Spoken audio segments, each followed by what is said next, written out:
Isang problema kagad ang hinarap ng world champion na si Emmanuel Navarrete ng Mexico dahil sa weigh nila ng challenger na ating kaubayan na si Charlie Suarez, hindi nakuha ang weight limit sa super featherweight na 130 pounds dahil tumimbang siya ng 130.4 pounds.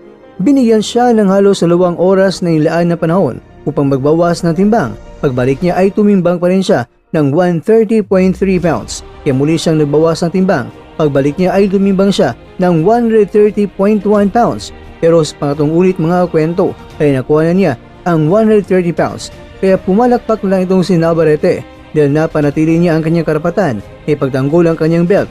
Bukas sa po yan Pinas Time, May 11, 2025. Kinakailangan ang pinahabang paghintay ng bumalik si Navarrete mula sa kanyang paunang proseso ng pang-training dahil nalaman lamang niya na nasa 130.2 pounds pa rin siya